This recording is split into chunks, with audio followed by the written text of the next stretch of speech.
خالد کا اپنا ایک بھائی جس کا نام ولید تھا مسلمانوں کے پاس جنگی قیدی تھا۔ اگر اس وقت تک قریش اپنے بہت سے قیدی رہا نہ کرا لائے ہوتے تو خالد اپنے بھائی کی رہائی کے لیے کبھی نہ جاتا۔ اسے اپنے بھائیوں نے مجبور کیا تھا کہ ولید کی رہائی کے لیے جائے۔ خالد کو یاد آ رہا تھا کہ وہ اپنے وقار کو ٹھیس پہنچانے پر آمادہ نہیں ہو رہا تھا، لیکن اسے ایک خیال آیا تھا۔ خیال یہ تھا کہ رسول کریم صلی اللہ علیہ وسلم بھی اسی کے قبیلے کے تھے اور آپ کے پیروکار یعنی مسلمان ہو گئے تھے۔ وہ بھی قریش اور اہل مکہ سے تھے۔ وہ آسمان سے تو نہیں اترے تھے۔ وہ اتنے جری اور دلیر تو نہیں تھے کہ 313 کی تعداد میں 1000 کو شکست دے سکتے۔ اب ان میں ایک ایسی قوت آ گئی ہے کہ وہ ہمیں نیچا دکھا کر ہمارے آدمیوں کی قیمتیں مقرر کر رہے ہیں۔ انہیں ایک نظر دیکھوں گا، خالد نے سوچا تھا۔ محمد صلی اللہ علیہ وسلم کو غور سے دیکھوں گا۔ اور وہ اپنے بھائی حشام کو ساتھ لے کر مدینہ چلا گیا تھا۔ اس نے اپنے ساتھ 4000 درہم باندھ لیے تھے۔ اسے معلوم تھا کہ بنو مخزوم کے سردار ولید کے بیٹے کا فدیہ 4000 درہم سے کم نہیں ہوگا۔ ایسا ہی ہوا۔ اس نے مسلمانوں کے ہاں جا کر اپنے بھائی کا نام لیا تو ایک مسلمان نے جو قیدیوں کی رہائی اور فدیے کی وصولی پر مامور تھا کہا کہ 4000 درہم ادا کرو، ہم فدیے میں کچھ رعایت چاہتے ہیں۔ خالد کے بھائی حشام نے اس مسلمان سے کہا، تم لوگ آخر ہم میں سے ہو، کچھ پرانے رشتوں کا خیال کرو، اب ہم تم میں سے نہیں ہیں۔ مسلمان نے کہا، ہم اللہ کے رسول کے حکم کے پابند ہیں، کیا ہم تمہارے رسول سے بات کر سکتے ہیں؟ حشام نے پوچھا۔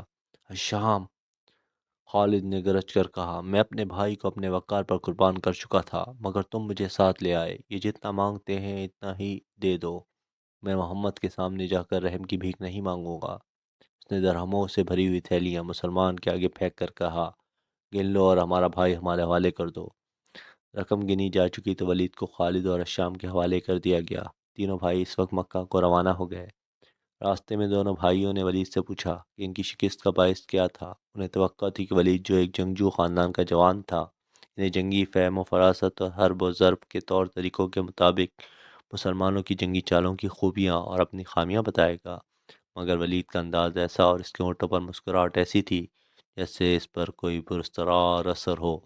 ولید، کچھ تو بتاؤ، خالد نے اس سے پوچھا۔ ہمیں اپنی شکست کا انتقام لینا ہے۔ قریش کے تمام سردار اگلی جنگ میں شامل ہو رہے ہیں۔ ہم ارد گرد کے قبائل کو بھی ساتھ ملا رہے ہیں اور وہ مکہ میں جمع ہونا شروع ہو گئے ہیں۔ سارے عرب کو اکٹھا کر لو خالد، ولید نے کہا۔ تم مسلمانوں کو شکست نہیں دے سکو گے۔ میں نہیں بتا سکتا کہ محمد کے ہاتھ میں کوئی جادو ہے یا ان کا نیا عقیدہ سچا، یا کیا بات ہے کہ میں نے ان کا قیدی ہوتے ہوئے بھی انہیں ناپسند نہیں کیا۔ پھر تم اپنے قبیلے کے غدار ہو، حشام نے کہا۔ غدار ہو یا تم پر ان کا کوئی جادو اثر کر گیا ہے۔ وہ یہودی پیشوا ٹھیک کہتا تھا کہ محمد کے پاس کوئی نیا عقیدہ اور نیا مذہب نہیں، اس کے ہاتھ میں کوئی جادو آ گیا ہے۔ جادو ہی تھا، ورنہ بدر میں قریش شکست کھانے والے نہیں تھے، خالد نے کہا۔ ولید جیسے ان کی باتیں سن ہی نہیں رہا تھا۔ اس کے ہونٹوں پہ تبسم تھا اور وہ مڑ مڑ کر مدینے کی طرف دیکھتا تھا۔ مدینے سے کچھ دور ذوالحلیفہ نام کی ایک جگہ ہوا کرتی تھی۔ تینوں بھائی وہاں پہنچے تو رات گہری ہو چکی تھی۔ رات گزارنے کے لیے وہ وہیں رک گئے۔ صبح آنکھ کھلی تو ولید غائب تھا۔ اس کا گھوڑا بھی نہیں تھا۔ خالد اور حشام سوچ سوچ کر اس نتیجے پر پہنچے کہ ولید واپس مدینے چلا گیا ہے۔ انہوں نے دیکھا تھا کہ اس پر کوئی اثر تھا۔ یہ اثر مسلمانوں کا ہی ہو سکتا تھا۔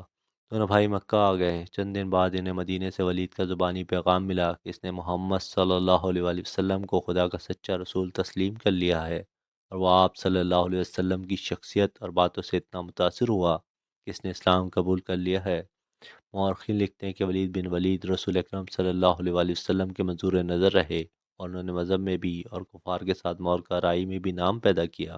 مال بھی کیا اور بھائی بھی۔ کفار کے انتقام کی آگ بھڑک رہی تھی۔ انہوں نے مسلمانوں سے بدلہ لینے کے لیے کیا حربے اختیار کیے، جانیے شمشیر بے نعام کی 7ویں قسط میں۔